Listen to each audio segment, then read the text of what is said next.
సంక్రాంతి వేడుకల్లో రంగులు కలలతో ప్రత్యేకంగా కనిపించే ముగ్గుల పోటీలు ఘనంగా జరిగాయి. సింగరేణి కాలనీ ఉభయ సింగరేణి గుడిసెలలో మహిళలు రంగురంగుల ముగ్గులు వేసి ప్రాంగణాన్ని అందాల జ్యోతితో నింపారు. భారత జాతీయ మహిళా సమాఖ్య ఆధ్వర్యంలో నిర్వహించిన ఈ పోటీలకు భారీ స్పందన వచ్చింది. సంక్రాంతి సందర్భంగా సింగరేణి కాలనీ ఉభయ సింగరేణి గుడిసెలలో ముగ్గుల పోటీలతో శోభకర వాతావరణం ఏర్పడింది. రంగురంగుల అలంకరణలు, ఆడపడుచుల ప్రతిభతో లోగిళ్లు కాంతులతో నింపబడ్డాయి. వాకిలిలోని అందమైన రంగవల్లిక చూడగానే హరివిల్లును తలపిస్తుంది. భారత జాతీయ మహిళా సమాఖ్య ఆధ్వర్యంలో నిర్వహించిన ఈ పోటీలలో భాగంగా భోగి, మకర సంక్రాంతి, కన్మ పండుగలకు ప్రత్యేక తాక్తికాలు చేర్చబడ్డాయి. మహిళలు సాంప్రదాయాలను ప్రతిబింబించేలా ముగ్గులు వేసి తమ కళా ప్రతిభను ప్రదర్శించారు. విజేతలకు మొదటి, రెండో, మూడో బహుమతులను ప్రదానం చేయబడ్డాయి. ఈ పోటీల ఉద్దేశం తెలుగు సంప్రదాయాలను, సంస్కృతిని పిల్లలు, యువతకు చూపించడం, ముగ్గుల ప్రత్యేకతను ప్రదర్శించడం అని నిర్వాహకులు తెలిపారు. భాగంగా పాల్గొన్న మహిళలు ముగ్గులలోని ప్రతిభ చూపించే అవకాశం లభించడం సంతోషంగా ఉంది అని వ్యక్తం చేశారు.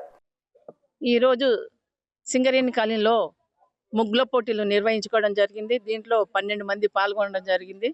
సంక్రాంతి పండుగ అనగానే మహిళలందరికీ ఒక ఉత్సాహమైన పండుగ, చాలా ముగ్గుల పండుగ.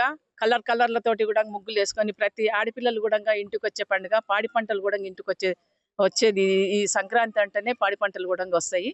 వ్యవసాయం అంటే ఒడ్లు కానివ్వండి, వ్యవసాయం సంబంధించినవి కూడా ఇంటికి ఇప్పుడే వస్తుంటాయి. కాబట్టి ఈ పండుగను చాలా గొప్పగా చేసుకుంటారు తెలంగాణలో. ఆ సందర్భంగానే 14, 15, 16 సంక్రాంతి పండుగ సందర్భంగా సింగరేణి కాలనీలో ముగ్గులు పెట్టాలన్నాగా వెంటనే ఇక్కడ ముగ్గుల పోటీ నిర్వహించడం జరిగింది. ఆ రకంగా ఇక్కడ ప్రతి వాళ్ళు కూడా చాలా చక్కగా వేయడం జరిగింది. సంక్రాంతి పండుగ అనగానే ప్రతి ఆడపిల్లకు కూడా పుట్టింటికి వెళ్ళాలనేటువంటి ఒక ఆతృత, వెళ్ళి వాళ్ళ అంటే తల్లిదండ్రులతో గడపటమే కాకుండా వాళ్ళకు ఉండేటువంటి మంచి చెడ్డ గతంలో చర్చించుకునేవాళ్ళు.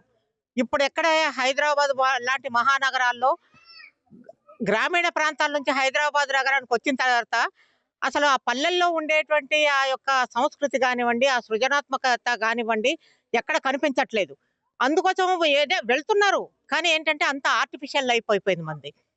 మనం ఇప్పుడు మెయిన్గా భారత జాతీయ మహిళా సమాఖ్యగా మహిళల్ని వాళ్ళలో ఉండేటువంటి ఒక కళాత్మకమైనటువంటి టాలెంట్ను బయటకు తీయాలనేటువంటి ఉద్దేశంతో గత చాలా సంవత్సరాల నుంచి కూడా ప్రతి సంవత్సరం సంక్రాంతి పండుగ సందర్భంగా భారత జాతీయ మహిళా సమాఖ్య తరఫున అన్ని ఏరియాల్లో ఇలాంటి అంటే పోటీలు నిర్వహిస్తూ ఉంటాము.